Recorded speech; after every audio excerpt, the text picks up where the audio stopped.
morning, everyone. Thanks so much for joining us this morning for our webinar on the trending fraud schemes targeting businesses. This is a really important topic always, but especially over the past 18 months, there's been a significant increase, which our speaker will get into. So thank you for joining. Wanted to just take care of a couple housekeeping items first. If you do have questions during the webinar, you can submit those through the Q&A box. You should see that in the right-hand corner of your screen, and you can just open that box and submit questions anytime. We'll address those at the end of the presentation, and if there was anything we need to follow up on after research, look into more, we'll certainly do that. So feel free to use the Q&A box to submit your questions. Also, we have a disclosure to go over today, just a little note from legal that we are presenting all of the information to the best of our knowledge, but this is not to be taken as legal advice. You should still talk to your professional advisors, but we'll do our very best to provide the best information that we can. So those are the housekeeping items. Now let me get into introducing our speaker. Today, David Schecter is going to present. He is Vice President and Corporate Security Officer here at Univest. He has more than 37 years of experience in the financial services industry, and he actually just celebrated 25 years with Univest just a couple of weeks ago. So he's very knowledgeable on this topic. He's involved in all aspects of operational risk, including corporate security and fraud investigation here at Univest. He earned a bachelor's degree in criminal justice from Temple University and holds the designations of Certified Fraud Examiner and Certified Anti-Money Laundering Specialist. He's an active member of the Association of Certified Fraud Examiners, the Association of Certified Anti-Money Laundering Specialists, and the International Association of Financial Crimes Investigators. So as you can see, he is very well knowledgeable on this topic and an excellent resource to go over today's webinar. So with that, I'll hand things over to Dave and thank everyone for joining, and off to you, Dave. Thank you, Nicole, for that introduction. Good morning, everyone, and thank you for taking time to join the presentation today. As Nicole indicated, that we've seen a significant spike in fraud, particularly during the pandemic. There are an endless number of types of frauds that involve consumers and businesses, but today we are going to focus on fraud trends that affect business customers that we've seen here at Univest, among our local peers and at banks across the country. We also want to share best practices to prevent you from becoming a fraud victim, recommend steps to take if you are victimized, and then we're going to talk about some resources that are available to you.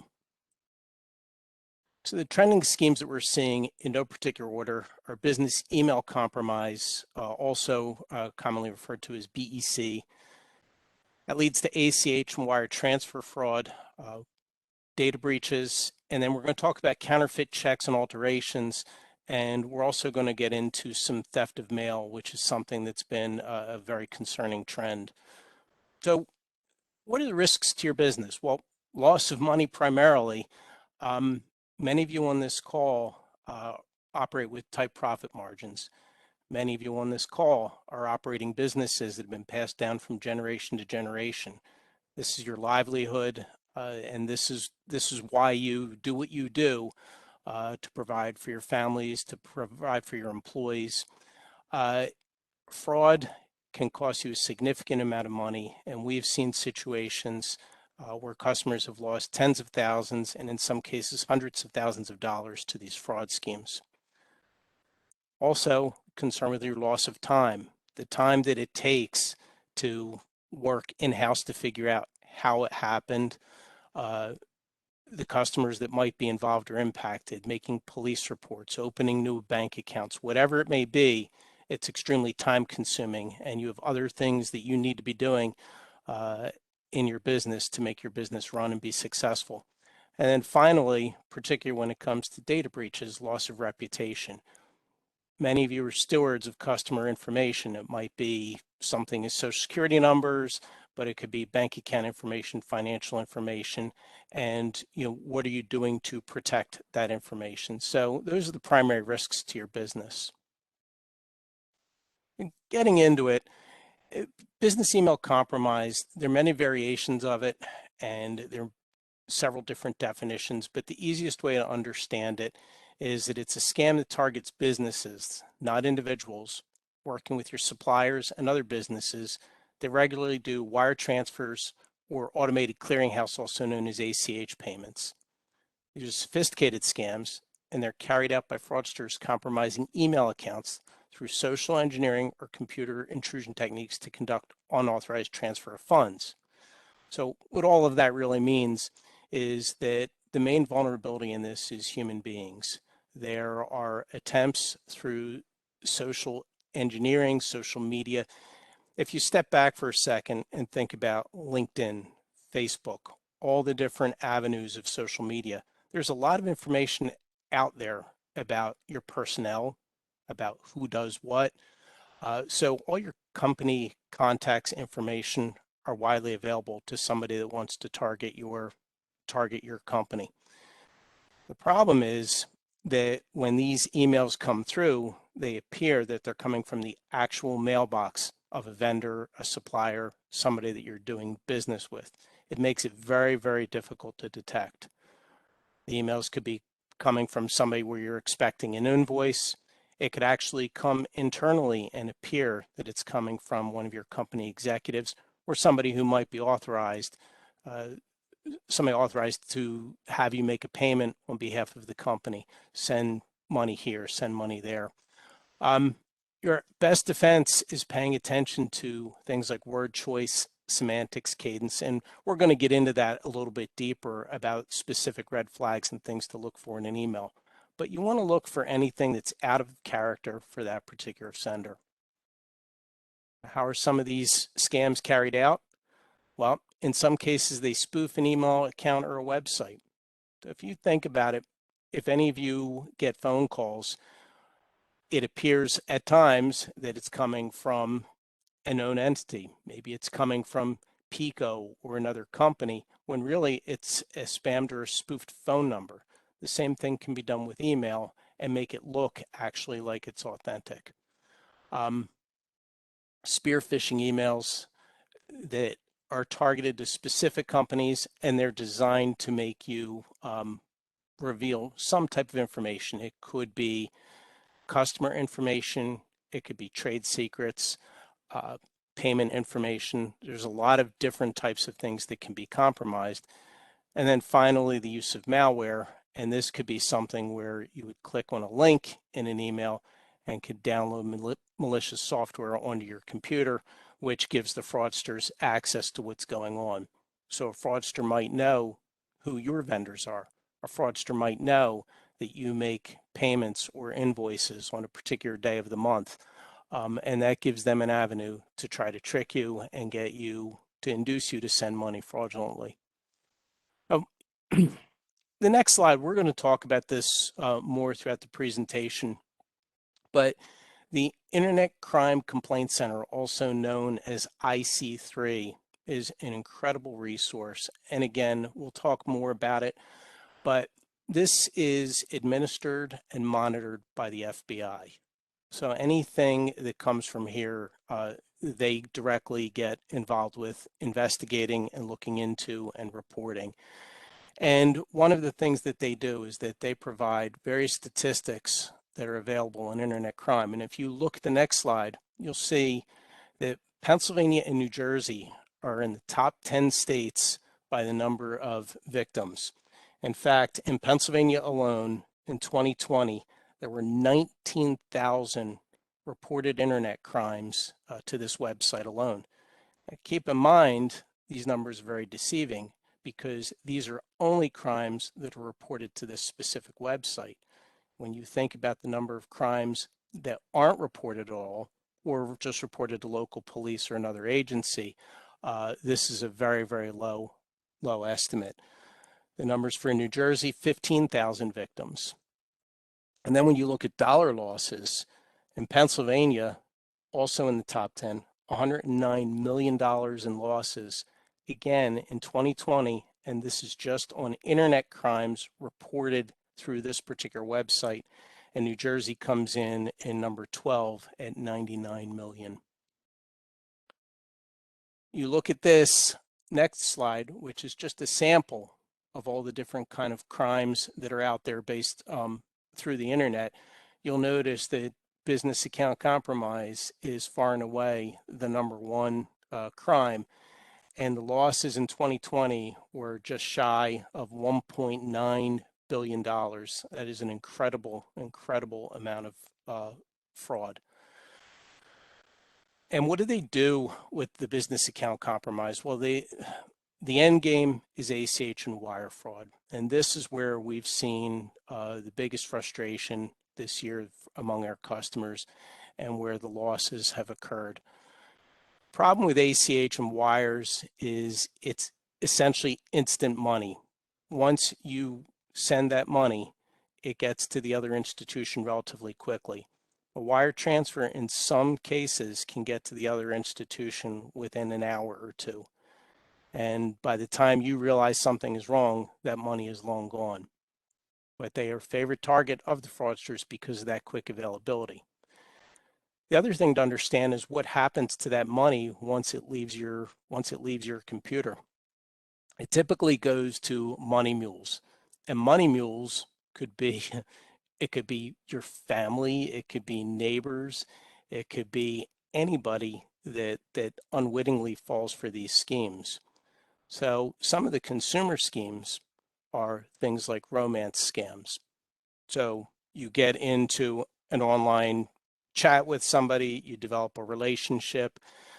Often the excuse is these individuals are serving overseas in the military, and these relationships are developed and cultivated over time.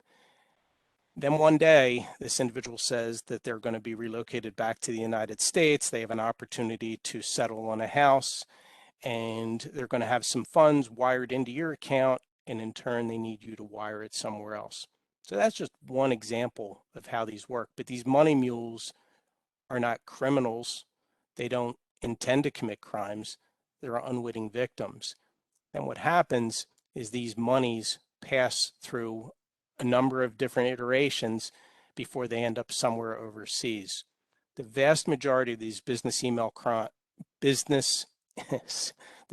compromises and the fraudulent money at some point has an overseas connection. And the problem with that is that those monies are used for anything such as terrorism, human trafficking, drug trafficking, a lot of illegal activities, and that's a huge concern. Also understand the recovery of any of the transferred funds is extremely rare, and as I already said earlier, that just on the business email compromise alone, that the reported losses were 1.8 billion, but I will tell you that the numbers are significantly higher than that. So a couple of example scenarios on how this would work. So company A, the accounting department or your financial area receives an email from a known vendor that submits regular invoices that are paid through ACH. In the email, the vendor states for any number of reasons that they needed to change banks, and they give you the new banking and the new bank account information and routing information. The email sometimes will even include a legitimate invoice that you might have been expecting or a doctored invoice that has not been paid. The accounting department sees nothing wrong with the request. They update the bank information, they process the ACH, but then find out later that you get a phone call from the vendor saying that payment for the invoice that you were supposed to send, we never received it. And it's only then that the company realizes that it's been sent out fraudulently. Or another example, it's Friday afternoon, authorized signer of the company receives an email from the CEO asking that an urgent wire be sent on the company's behalf. CEO's on his way to the airport, going away for a long weekend, gives the dollar amount wiring instructions in the email, and then the wire is sent and processed that day. Monday morning, you happen to stumble into the CEO's office and tell him that that wire was taken care of, and the CEO has the blank look on their face like, I have no idea what you're talking about. And that is obviously when you have fallen victim to that type of scam. These scams are real.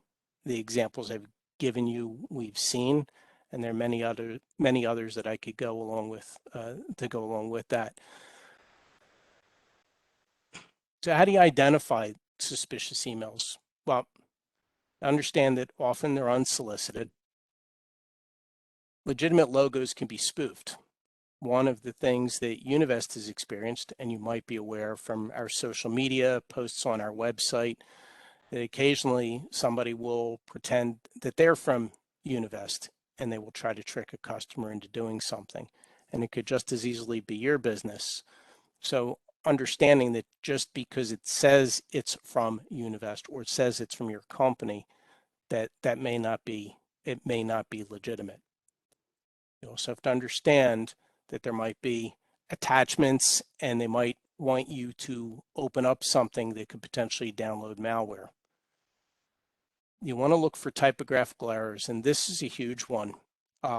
As I had mentioned earlier, a lot of the crime initiates overseas, and they just don't have the same mastery of the English language that we do. And you can tell by the context, by the wording, that just something doesn't sound right. So that should be a red flag. Also, look for very subtle changes to email addresses. So if they try to spoof an address, if you look at the example below, Acme Widgets, you'll notice that the only thing that I changed was the final E, changed it to an I. And when you're looking at it at first glance, it appears to be the same email address. And this is something where we've had the opportunity to see emails that our customers have gotten, and you could see that there's just a minor change. And that's something else that should indicate that it's a red flag. We talked about poor grammar and style of wording. Several years ago, my son, I got an email which appeared to be from my son, and it had a newspaper article linked to it. And it said something to the effect that, hey, I think you should look at this. You might find it interesting. Well, I know my son, and he is a man of very few words. So what I would have expected to see in an email from him is, this is nuts or crazy, something like that. So I actually texted him, said, did you send this? And he said, no. He said, somebody spoofed my email. And the reason that I bring that up is that, especially with internal emails, our colleagues have a particular way of writing, a particular style. If something seems odd, like for example, if a CEO is named Steve or goes by Steve and signs the email Steven, well, that might be something that is odd. Like, well, that's typically not how we get an email. So that's something that might give it away. Sense of urgency or confidentiality. A lot of the frauds that we see tend to happen when it gets end of day, end of end of the week, especially when it's about to be a holiday week. There's always that last minute rush.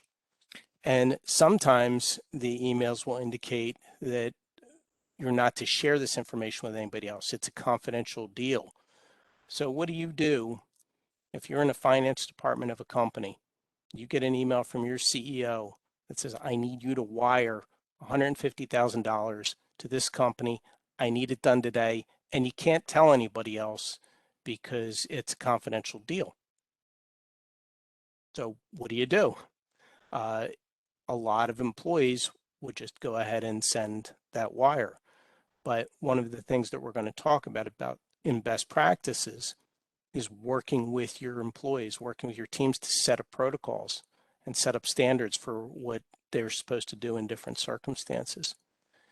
We talked about timing, end of day, holiday weekends, and most importantly, any type of change of payment instructions or contacts. Some of the emails that we have seen saying that effective immediately, we have a new CFO and that you are no longer supposed to communicate with this other individual. Changes of phone numbers, anything like that should be a huge red flag. So what are the best practices? You want to maintain dedicated computers for business use only, and all devices should have current virus and spyware protections. So we've heard often, probably more often than you care to hear, that the pandemic has had a lot of tentacles to it. One of the things that's come out of it is with people working remotely, they're doing a lot of stuff from home and from other sites. It's not uncommon for a computer that's used to conduct financial business for a company is also used by other members of the family. Not an ideal practice at all. And we've seen situations where a corporate, not a Univest machine, but with some of our customers where a machine has gone home, financial stuff is done on that computer, but one of the children also has done gaming or checked emails with or without the parents' knowledge, and somehow malware got onto the computer. So it's very important that your computers that are for business are solely for that purpose and not used for other purposes. Never, ever open links or attachment unless you were expecting the email or you've verbally verified it with the sender. A silly example would be when you get an email saying that your credit card statement has cycled, and usually there's a courtesy link that you can go right out to your statement. Best practice would be to use that email simply as a tickler, as a reminder that your statement is there, and then go out directly to that website. It's just never a good idea to click on attachments or links unless you're absolutely certain that it's either something you were expected or legitimate. Educating employees about email security is extremely important. It's something that Univest takes very seriously. We have a robust information security program, and they send frequent reminders to our employees about best practices with handling emails. It's very important that you talk to your teams. Dual controls for approvals and changes. So you should have standards that if you're going to send out anything over a certain dollar amount, or if you're going to send something to a new vendor, or if you get an email request for a wire, that you have additional protocols that information should be independently verified. And as my boss likes to say, PUTP, pick up the phone. Always pick up the phone to verify any changes in vendor information, especially related to payments. The other thing that's happened with the pandemic is we have less face-to-face contact and less collaboration, and sometimes that makes it difficult and makes us feel more isolated. And also look at insurance options that might be suitable for your particular line of business. There's cyber insurance, and there's other types of insurance that you can get that will help protect your company in the event that you have one of these types of losses. The quote's attributed to Ronald Reagan. I'm not sure that he was the one that originated it. But again, this is something that we abide by, trust but verify. Again, we want to believe that people are good. We want to believe that things are legitimate, but always double check. Some of you on this call, I may have actually talked to at one point. We might have seen a suspect check or some kind of transaction that didn't seem right, and we would pick up the phone and call you, and you'll say, no, legitimate, but we appreciate you checking. So this is really, if there's nothing else that you come away with today, this is probably the most important, is to just confirm, verify, pick up the phone, and make sure that any changes that you're being asked to make are legitimate. We talked about business email compromise.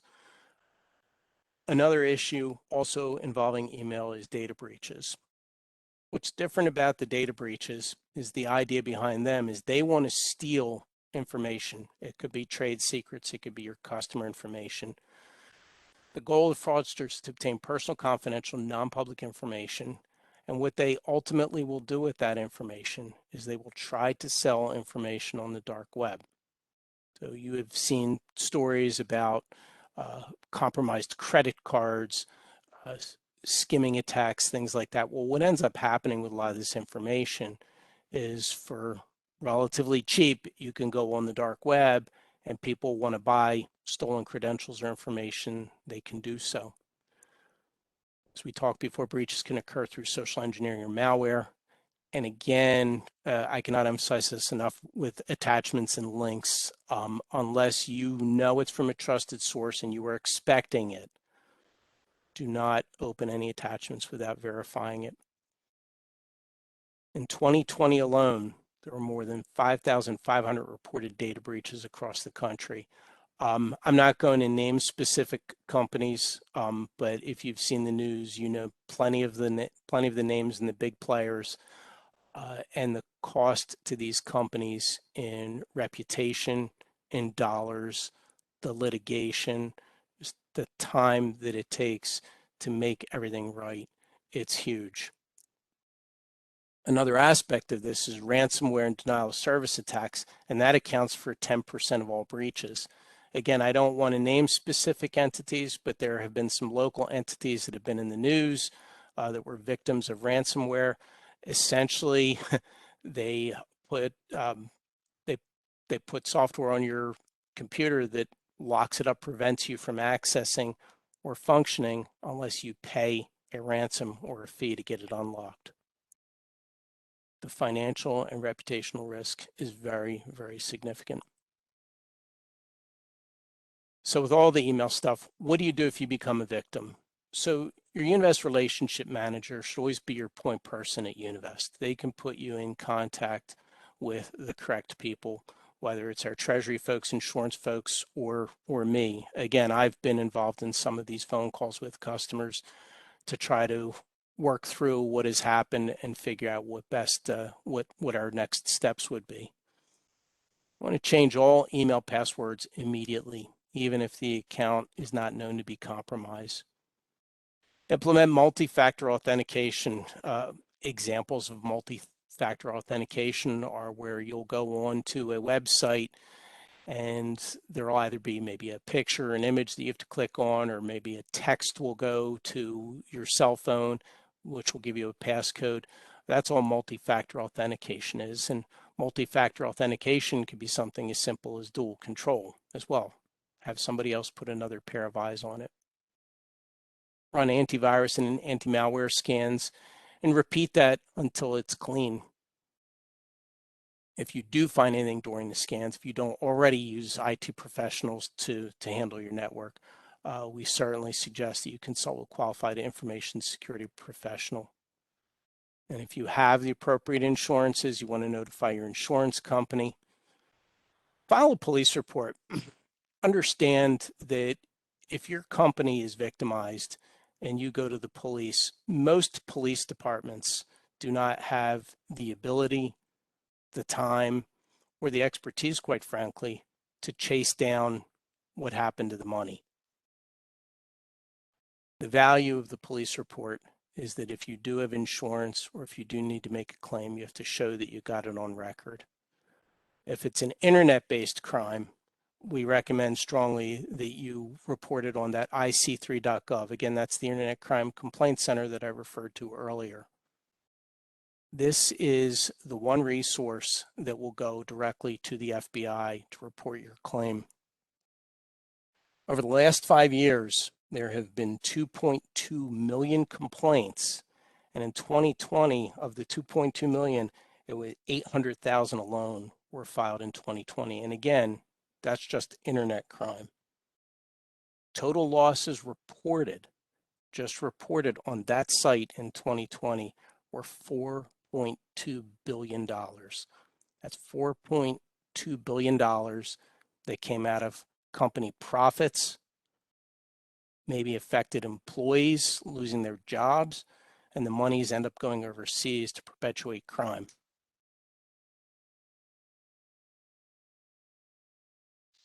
So moving on to a different type of issue, getting away from the electronics, let's talk about good old-fashioned check fraud.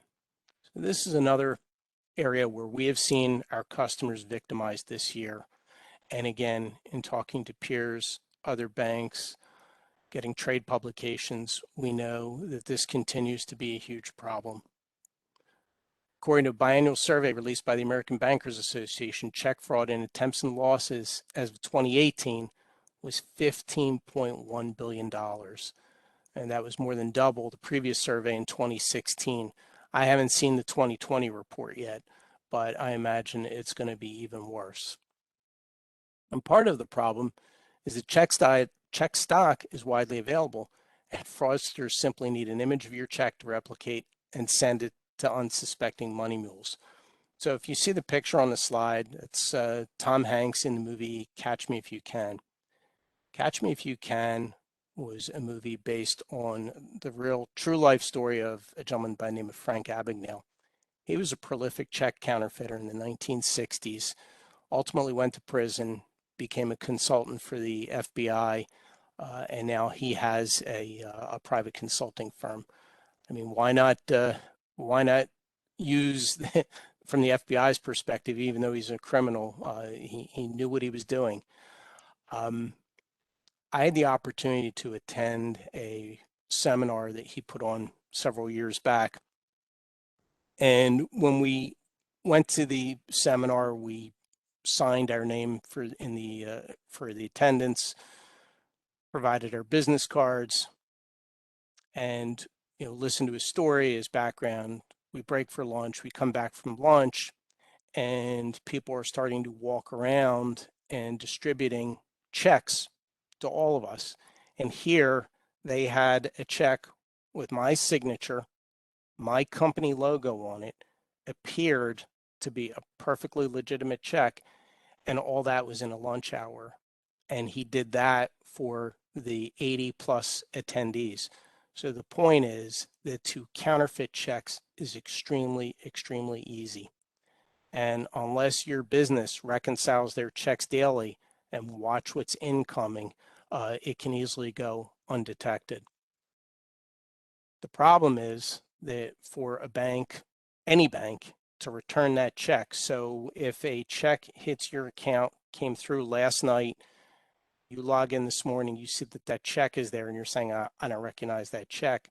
We really only have until midnight of today to get that item returned and sent to the other bank and avoiding losses. So timing is very, very significant. Another problem that we're seeing, and this is actually, I talked earlier about mail theft, this is becoming a huge, huge problem. And that's where legitimate checks are being stolen from the mail, and then they're being altered chemically. They refer to it as check washing. It's a low-tech crime. And how do they get the checks? So you'll see in this picture here that there's a device which looks nothing, it looks pretty much like a seat belt, and they put something at the bottom. It could be any type of, it could be gum, it could be any type of sticky substance, and they essentially loop it into a blue mailbox, and they pull the checks out. They open the envelopes, and then using household chemicals such as bleach or nail polish remover, acetone, you can actually remove print from the checks. You can leave the signature intact, or sometimes what they'll do is they'll make a photocopy of the check. They will trace the signature from the photocopy on to the washed check, and then they'll change the payee and the dollar amount. So how do you protect yourself from that? Well, one of the things that we strongly recommend is that taking your outgoing mail and placing the receptacles inside the post office. I don't want to name the post office, but there's a precinct in Philadelphia where we've gotten recent reports that the mailbox in front of the post office might have been targeted. So just because the box is at the post office doesn't necessarily mean it's safe. So best practice is to take it to the interior of the post office and put it in the slots, or hand it directly to your local carrier. Many businesses, the carriers will still come in, see the receptionist or whatever, and you can hand the mail to that individual. Your check stock, you want to protect it. You want to make sure that any bills, anything that's prepped to go out, your blank check stock, that it's under lock and key. And it's nothing against cleaners, but there's visitors, there's other people that come through the building. Sometimes employees know exactly where stuff is kept, and you can't be there at all times watching over everything. You can also purchase checks that have special security features that are chemical and heat resistant. We talked about monitoring your account activity daily.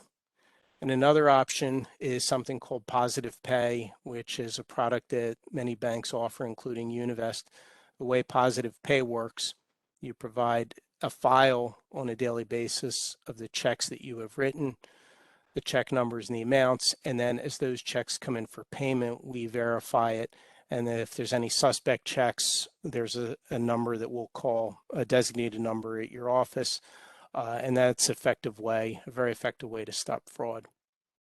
So again, what do you do if you detect an unauthorized check on your statement? The first thing you want to do is reach out to your RM, call our service center, or your local branch office, whoever you would typically use to alert of the situation, because there's certain things that we need to do on our end to protect your account and make sure that there's nothing else suspect going on. We will almost always recommend that you either enroll in Positive Pay or that you close your account. Once your check has been compromised, the criminals have already used it for one purpose, they may use it for others. And with your account number and your routing number and your signature on the check, they could try other types of crimes that don't even involve the checks.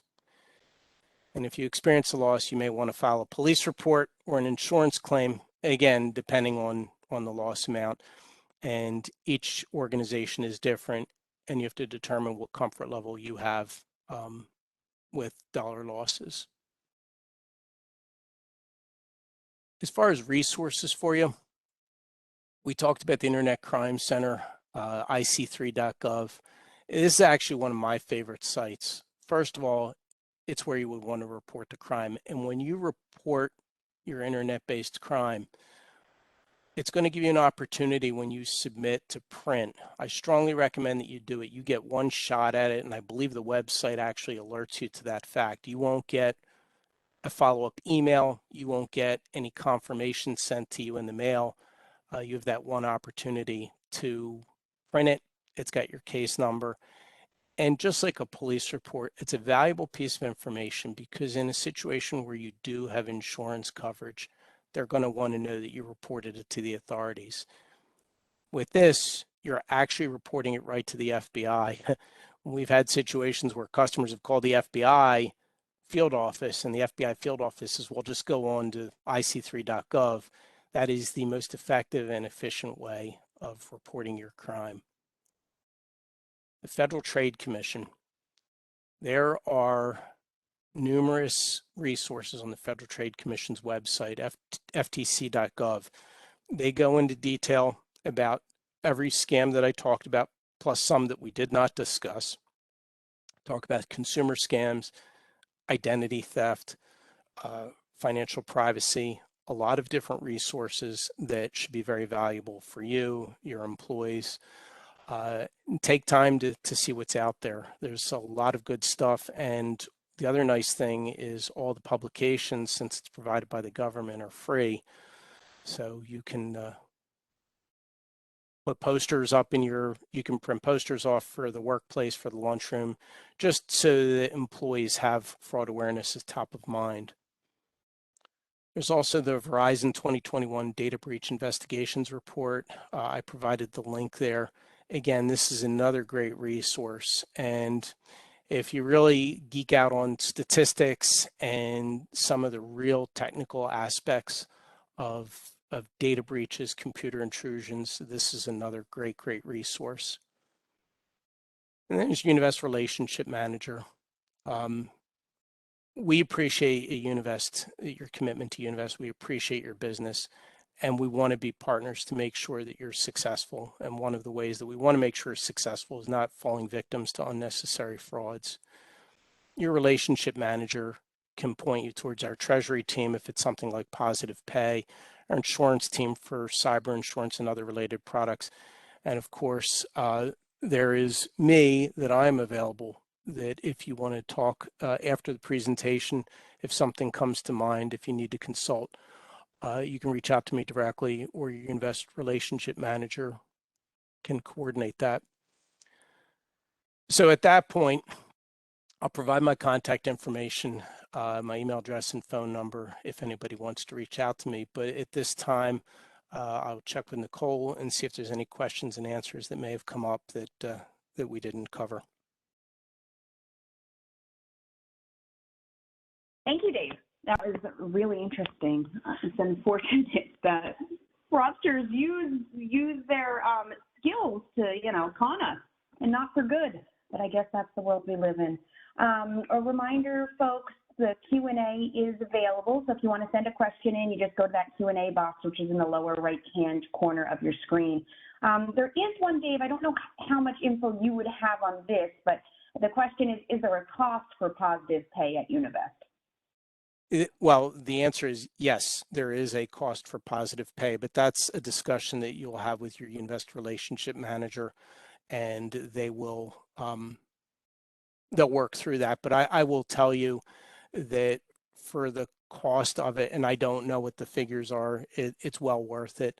You stop one fraudulent check and it's pretty much paid for itself.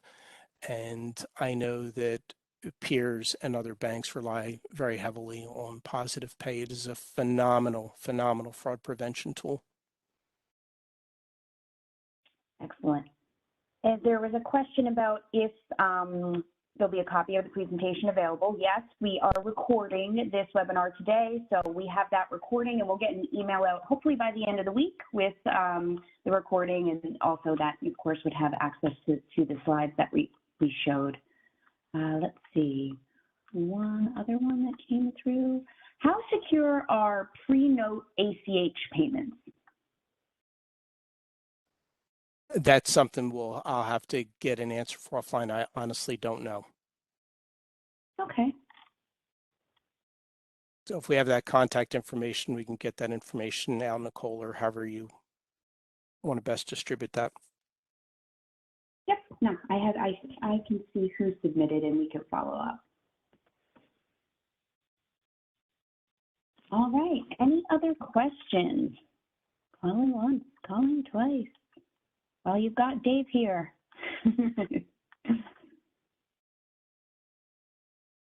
All right, I don't see any other questions, so that will do it for today. As I said, we did record this, so we will get that email out to you with the recording if you want to share with, your team members, employees, to help spread knowledge on these trending fraud schemes. Thank you so much, Dave. Appreciate your expertise, and thanks everyone for joining us today. Thank you, everyone.